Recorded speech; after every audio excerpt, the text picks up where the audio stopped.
Loves, and welcome to another live video, continuing on this live video series that apparently I have started to do. And today is going to be pretty brief. It's going to be relatively brief. It's more of a sharing a shift in the mindset in the way that we approach our self-pleasure practice. And this is something that now, for me, years into my self-pleasure practice, has really begun to click in a whole other level, on a whole other level. And that is experiencing self-pleasure as an act of devotion.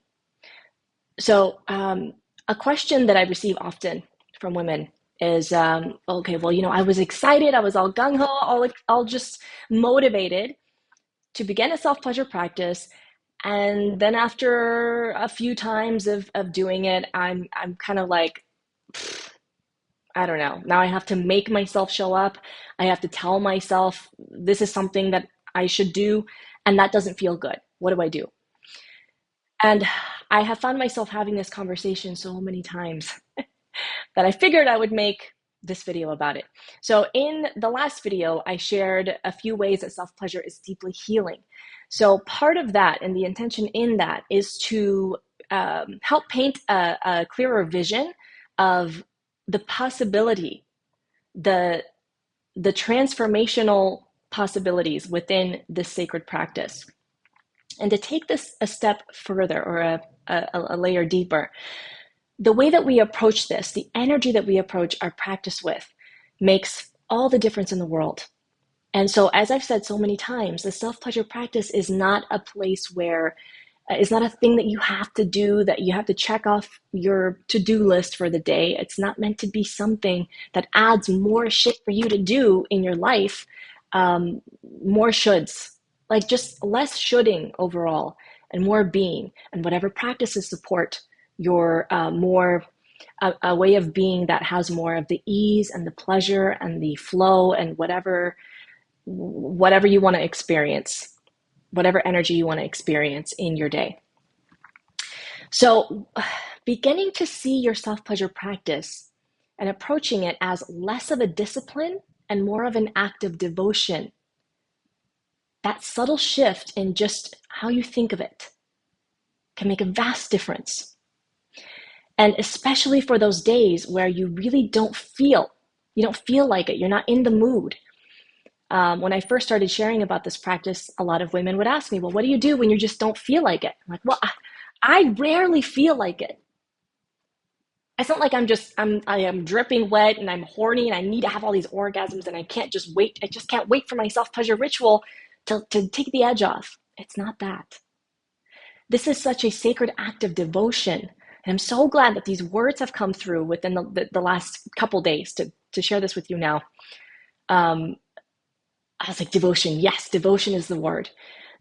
A sacred act of devotion to yourself and to love. Another transmission that's been coming through is the conscious union of a committed relationship being, and the sacred devotion within that. But for another video. Okay. Sacred devotion of self-pleasure. So when you see your self-pleasure practice as an act of devotion to love, this is more than even just about your sexual healing. This is beyond cultivating our sexual energy for our creative purposes and for our sociable purposes, and for our good feeling endorphin chemicals purposes, which is all great. I fucking love all of that. What this offers is it's a practice of being with love. And by love, I mean the source, the interconnectedness, the universal intelligence of everything. That energy, tapping into that, connecting with that, drawing from that source, letting it fill you, surrendering to it. Devotion to love. Just if you sit with that for a moment and picture yourself in your self-pleasure practice with the intention of devotion to love, just feel how different that feels.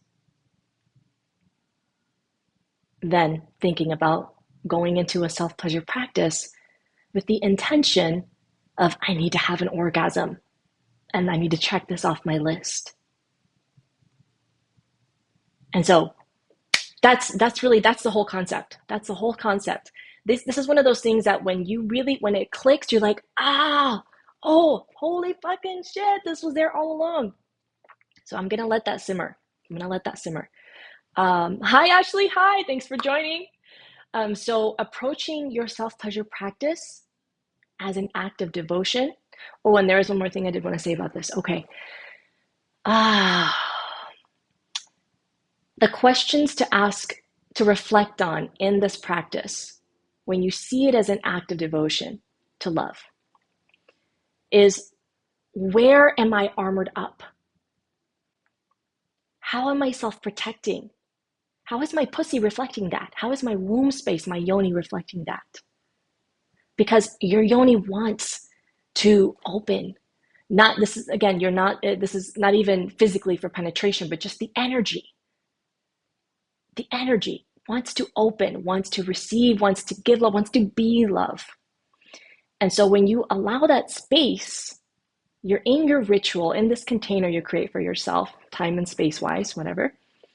And you have this time to just notice the thoughts, the emotions, the sensations, the things that are coming up, the things that are getting in the way of love, the ways that you withhold love from yourself. Fuck, that's a big one. The ways that you withhold love from yourself, the ways that you withhold pleasure, the barriers that we put up to our own pleasure, for whatever the reasons. We've talked about them in another video. I'm not going to get into it here.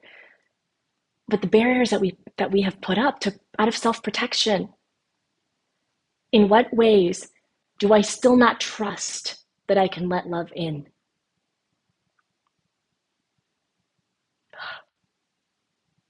And having that space to allow the emotions to flow, having that space to patiently invite your womb space, your energy to open.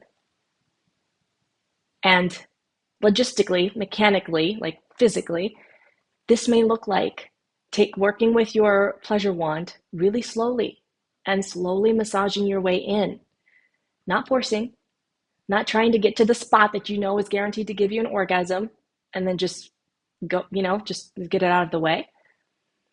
But when you're approaching it with, again, as an act of devotion to love, you're inviting these parts of yourself that are tense, that are tight, that are guarded, that are afraid to soften and open, to begin to soften and open. Today, this week I'm in my luteal phase, so I'm getting ready to have my period. And this thing that my body does is, it tends to kind of, my energy can constrict and I get introspective. I know that I'm being social right now, and I'm sharing this with you.